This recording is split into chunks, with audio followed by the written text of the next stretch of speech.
So the client journey, the path to enlightenment, and we're going to get right into it here, and I'm going to talk with you for the next 20 minutes about again this topic. Very passionate, I am about it. That is really focused on not being a lawyer, right? And it's the idea of thinking about it in thinking about your law firm in the most basic sense of a business, and how to approach just providing good customer service, really. So for those of you that don't know me, I'm Matt Spiegel. I'm founder and CEO of Lawmatics. I have been around legal tech for a long time. I am the original founder and CEO of MyCase. I'm assuming that most people know what MyCase is, but MyCase obviously is one of the biggest practice management systems on the market. I'm a golfer. I'm a dad. I'm a girl dad. My life consists a lot of softball right now, as I'm coaching my daughter's all-star softball team. So that keeps me very occupied. Less time for golf, more time for softball these days, and running a business in between.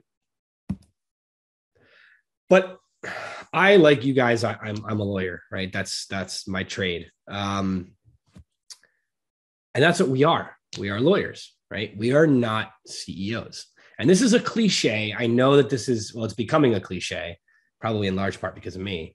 But it's talked about, many companies talk about this, like, hey, you're a lawyer, you're not a businessman. But it's really true. And, the reason why it's true is just go back to law school, right? Law school is all about teaching you how to lawyer, right? Teaching you how to understand the law, how to apply the law, how to think like a lawyer. It does not teach you how to think like a CEO, not even remotely close, right? There are maybe one or two classes nowadays in law school that are geared towards managing a firm and some of the things that are a bit intangible that are hard to learn. But generally speaking, you don't learn how to run a business. And running a business is a really hard thing to do. It's not an easy thing to do. There's so many things that you have to juggle. You've got to maintain an office, right? The office doesn't just run itself. You have to focus on growing, right? Your goal is to grow, not stay flat. Okay. You have to be a successful lawyer. Okay. I'm going to talk to you a lot about not worrying about the law and trying to focus on some other aspects of your business. But at the end of the day, you still have to be a good lawyer. You still have to focus on getting great outcomes for your clients. If you don't do that, well, I'm going to make an argument later that even if you don't do that, you could still have a successful business. But obviously, it's going to be much harder on yourself if you just suck at practicing law, right? So you still got to focus on being a good lawyer. New clients, you got to go out and drive new business. If you're not driving new business, then your business will slowly die, right? That goes in line with growing. Scheduling, right? On top of all this stuff, you have to worry about your calendar. You have court dates, you have client meetings, you have so much that you need to keep track of. The list really goes on and on.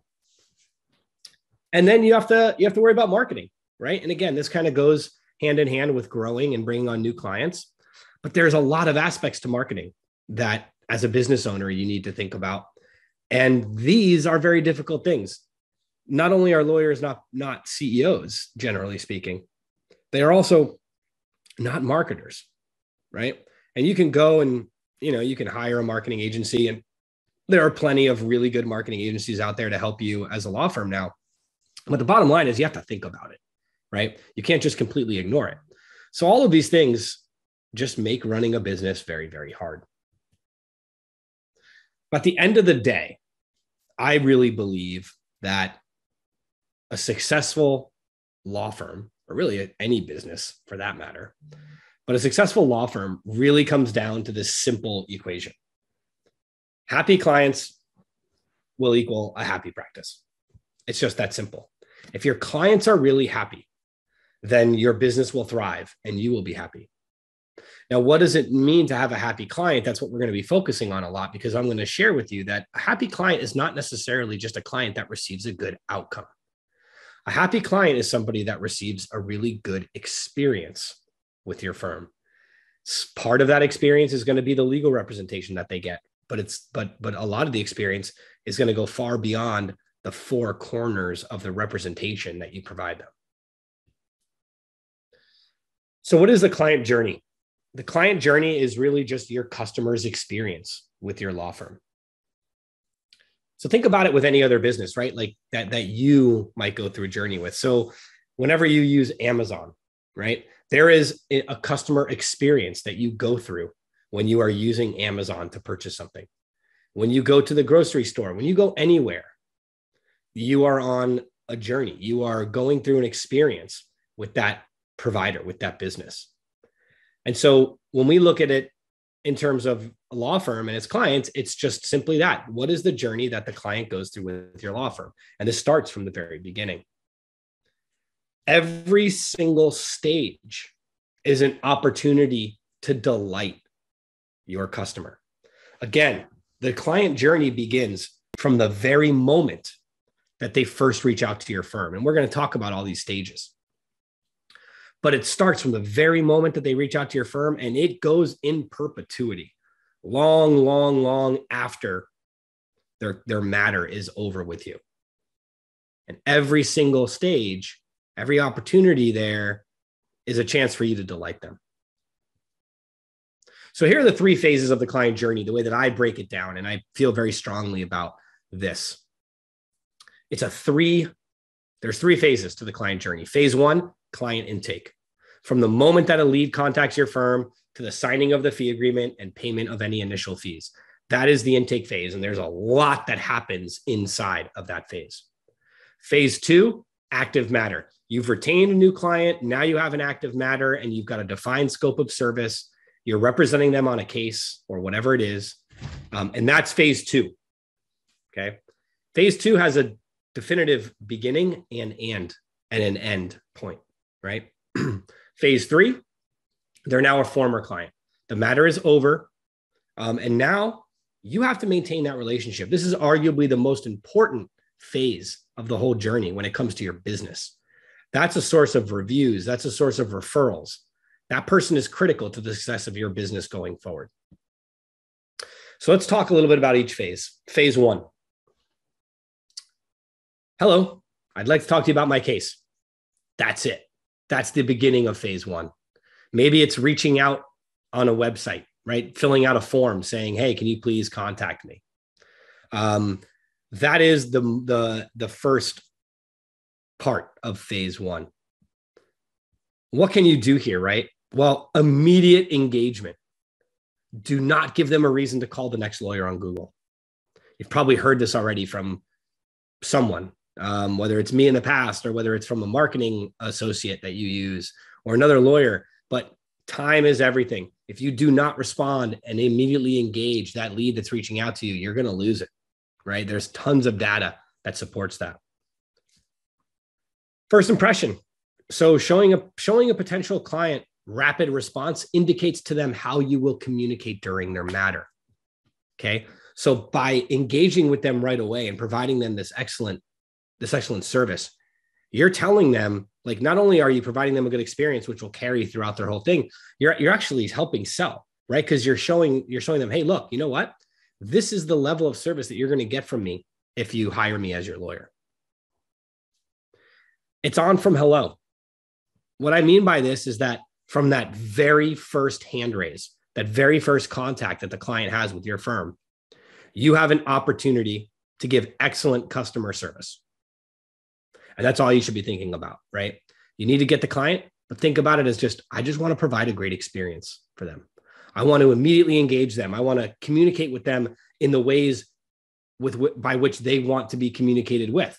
Maybe they want text message. Maybe they want a phone call. Maybe they want an email. I want to delight them. I want to communicate with them the way that they want to be communicated with. Now, in this phase, automation is absolutely critical. You cannot engage rapidly enough without automation. So it's very important that you maintain some level of automation. Phase two, the active matter. Well, this is where I will tell you the outcome is only part of the experience, right? So the result you get your client is just a small part of it. They are more than just a matter.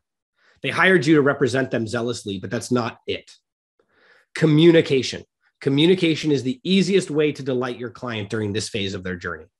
The number one complaint at all state bars is still, and it's been this way for like 15 years from when I started my case, actually, still attorney-client communication, number one state bar complaint. There's plenty of tools out there to make sure that that is not the number one complaint ever again. Marketing. You can communicate to your current clients about things that are not related to their case. You can market to them. You can send out your newsletters. You can show them life beyond you as just their lawyer. And technology. I mean, guys, I think you guys all know this now. There's so much tech available to you in your practice. Practice management, CRM. The bottom line is there's so many opportunities for you to let your clients into your tech stack. And you should let them into your tech stack as much as possible. Perfect example of this is Client Portal, right? How many different pieces of software out there have client portals now? That is a way to let your clients into your tech stack. Phase 3, former client. This is the most neglected and it's the biggest opportunity. And it's because of this number right here. 75% of law firm business comes from referrals. That means that as soon as that case is over, that person who's walking out the door is going to be the main source of your future business, of the success of your law firm. It's not going to be Google. That might help. It's not going to be seminars or whatever else you do. That might help. But 75% across the board is going to come from referrals. You have to remember that as soon as their case is over, your relationship is really just beginning. Okay. And there are lots of different ways to communicate with them. Email cadences, birthday reminders. I mean, how many people in this room send something to their clients, their former clients, every year on their birthday? My guess, I can't see you guys, and I think I asked this a couple of years ago, maybe to a few of you, but I know the answer is minimal. You know, there's a bunch of people using Lawmatics, and they all probably raise their hand because Lawmatics makes it very easy. But generally speaking, you're probably not doing what you should do for your former clients. And there are lots of easy ways using automation and using platforms to ensure that you are nurturing those former clients and making sure that you are getting reviews, that you are getting, the full weight of the referrals that they could provide. And you got to remember, it's not just about referring other people for the same practice of law, but it may be someone who needs a different type of lawyer. And that could still be a great source of referral for you. So again, we just kind of talked about this, but what are you doing to actually delight those former clients into referring business? I like milestones. So delighting your customers with birthday emails and newsletters, engagement like drip campaigns that we talked about. There's a plethora of things that you can do. You just have to remember that all clients are people and they are someone who you can have a relationship with. Now, you may be thinking, I do criminal defense, and like some of the people, I don't want to have a relationship with them. I get it. That's what I did. But it doesn't mean that, you don't have to have a personal relationship with them. You have to treat them like a person, right? That's how they want to be treated. What you have to remember too, is that, and I've been mentioning this to a lot of customers of ours lately and other lawyers that I've been talking to. So you have to remember that to the client, this is the most important thing that they have going on in their life. And that's true for almost any practice area: criminal defense, bankruptcy, family law, immigration, personal injury. What this case is almost assuredly the most important thing that they have going in their life. For you, it's just another case. But you have to put yourself in their shoes and think about the way that they want to be treated. Not just how they want to be represented, but how they want to be treated. And if you do these things, you're going to create an incredible experience, and you're going to see a lot more business from it. So I hope that gives you a little summary on how we think of this journey and how we think about providing good customer service and not worrying about the outcome. Here's what I will tell you. If I can leave you with one thing, I will tell you that you can be the best lawyer in the world, but if your customer service sucks, you will not be successful. You will not have a great business. And the vice versa is true as well. You could be a terrible lawyer, maybe not terrible, but you could be a mediocre lawyer and provide mediocre outcomes for your clients.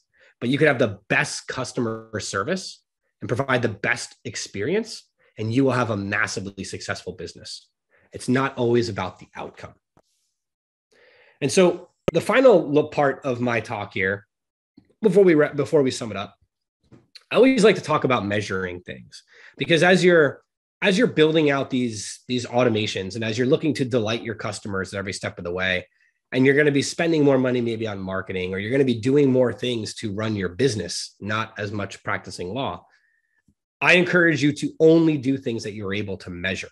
And you need to set critical KPIs for your firm, right? These are key performance indicators. These are business metrics that have nothing to do with practicing law that I think everybody should be really keeping track of as a law firm. Number one is conversion rates. This is just the percentage of leads that go on to become clients. What is your conversion rate? Is it 50%? Is it 80%? Is it 20%? Doesn't matter what it is. It's important that you know it, and you should know it like the back of your hand. Number two, CPL and CPC. Most people probably don't know what this is. This is cost per lead and cost per client. This is probably the most important metric to your business, period. Because if these metrics don't make sense, then your business is failing. And what I mean by that is, let's say that it costs you $5,000 to acquire a new customer, a new client. But your average revenue from that customer is $4,000. Well, guess what? It means every customer you bring on, you lose $1,000. Now, most of your law firms are not suffering from that. But the point is that it's very important to measure these things for all of your different marketing sources, for everything that you're doing.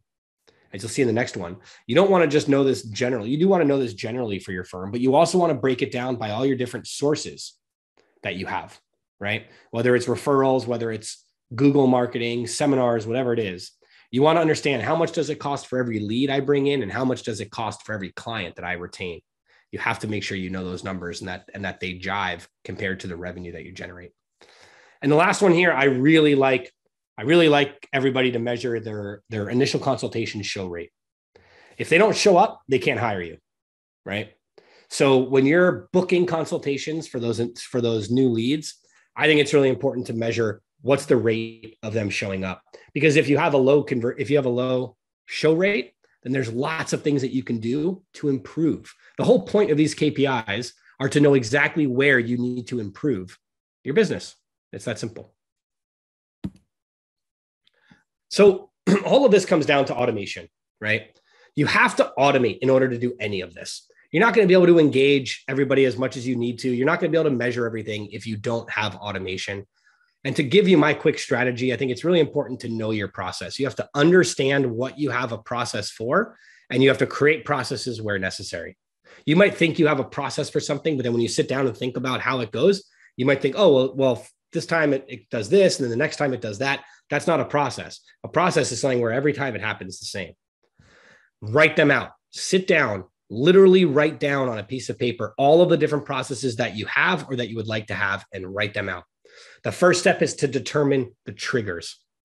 Each process will need a trigger, something that indicates that the process is supposed to begin. So write down, this is when I want this to happen. And then you just list each action. Once you have your triggers, you list out step by step everything needed to complete that particular process or a workflow. It's that simple. It takes a little bit of work, but building an automation, strategy and a platform is some heavy lifting in the beginning, and I can't even tell you how much it pays off in the end. So what's your tech stack for this journey that you want to create, right? What tech do you need to cover the full life cycle, all three phases? Well, phase 2, which is that active matter, that's practice management. That's things like Clio, MyCase, Filevine, Practice Panther, Smokeball, and a host of others. Lawmatics, good CRM, that's what sits in phase 1 and phase 3, and then plays nicely with what happens in phase 2. But this is a good idea for like where the different technology that you might already have fits into the journey. There's not one great solution for all three, although we're working on that. But you can get the best in class by having something like Lawmatics combined with a Clio or a Filevine, something like that. So you can always reach out to me with any questions that you might have. I can be reached on my email address, matt@lawmatics.com. Very easy way to get a hold of me. I hope you all enjoy the rest of your conference, and I look forward again to seeing all you guys very soon.